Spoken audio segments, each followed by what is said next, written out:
मराठवाड्यात विलासराव नंतर काँग्रेसची धुरा बऱ्यापैकी अशोकराव चव्हाण यांच्याकडे आली होती. पण शेवटी त्यांनी भाजपात प्रवेश केल्यानंतर नांदेड लातूरचं राजकारण कोणत्या दिशेला जाईल याबद्दल शंका व्यक्त केली जात होती. लातूरच्या देशमुखांच्या बाबतीतही अनेक चर्चा सुरू झाल्या होत्या. अशोक चव्हाण यांचा अनुभव पाहता लोकांना देशमुखांबाबतची चर्चा ही खरी वाटू लागली होती.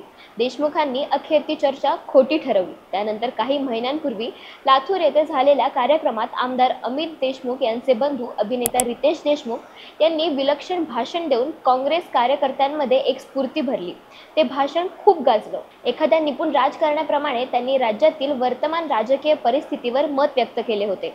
किंबहुना राज्याला आज तुमची गरज आहे, पुढाकार घ्या असं आव्हान अमित देशमुख यांना करून त्यांनी अनेक चर्चा शांत केल्या. त्यानंतर ज्या पद्धतीने अमित देशमुख, त्यांचे काका माजी मंत्री दिलीपराव देशमुख, धीरज देशमुख आणि पदाधिकारी सक्रिय झाले ते पाहता यंदा लातूरची निवडणूक कोणासाठीच सोपी ठरणार नाही अशी चर्चा सुरू झाली.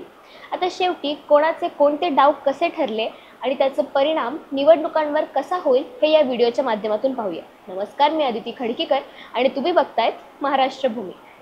देशमुख घराणे सक्रिय झाल्यामुळे जिल्ह्यातील काँग्रेसमध्ये उत्साह पसरलाय. लातूर लोकसभा मतदारसंघातून देशमुख काका पुतण्यांनी डॉक्टर शिवाजी काळगे यांना उमेदवारी दिली आहे. देशमुखांचा हा निर्णय फडणवीसांच्या गुगलीवर षटकार मारण्यासारखा झालाय अशीही चर्चा सुरू आहे. भाजपाने खासदार सुधाकर शृंगारे यांनाच पुन्हा उमेदवारी दिली आहे. खासदार शृंगारे यांच्याबद्दल मतदारसंघात नाराजी असल्याची चर्चा आहे. ते मतदारसंघातील आमदारांना विश्वासात घेत नाही, त्यांच्याशी समन्वय ठेवत नसल्याचं बोललं जाते. त्यामुळे शृंगारे यांची उमेदवारी जाहीर झाल्यापासून भाजपमध्ये गटबाजी निर्माण झाल्याचंही चर्चा आहे. पण साहजिकच वातावरण बदलते, तसं समीकरणही बदलत जात आहेत.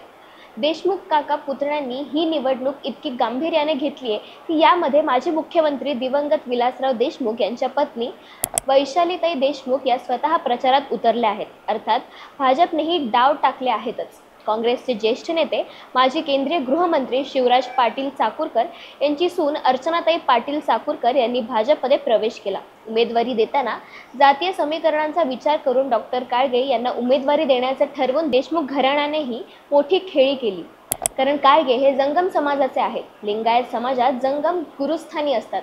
लिंगायत समाज काँग्रेसपासून दुरावला जाऊ नये याची काळजी घेत देशमुख यांनी डाव टाकले. यामध्ये त्यांची सकारात्मक बाजू अशी आहे की लातूर शहराचे प्रतिनिधित्व अमित देशमुख तर लातूर ग्रामीणचे प्रतिनिधित्व त्यांचे बंधू धीरज देशमुख करतात. अहमदपूरचे आमदार बाबासाहेब पाटील, उदगीरचे आमदार संजय बनसोडे हे अजितदादा पवार गटाचे आहेत. निलंग्याचे आमदार संभाजी पाटील निलंगेकर हे भाजपचे आहेत.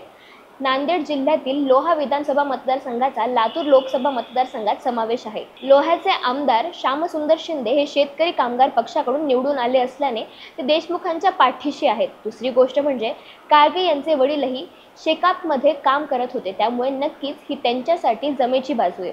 इथे वंचित आघाडीचा फटका महाविकास आघाडीला बसेल की महायुतीला बसेल हे नक्की सांगता येत नाही. मागील दोन्ही निवडणुकीत काँग्रेसच्या उमेदवारांना मिळालेली मते 4.25 लाखांच्या घरात होती. मतांची ही तूट भरून काढण्यासाठी देशमुख काका पुतण्या आणि काँग्रेसचे उमेदवार डॉक्टर काळगे यांनी पूर्ण ताकद लावली असल्याचं बोललं जात आहे. महागाई, बेरोजगारी हे मुद्देही काँग्रेसला मदतीचे ठरतील. सोबतच मराठा आरक्षण आंदोलनाचा सकारात्मक परिणाम महाविकास आघाडीला होऊ शकतो असं बोललं जात आहे.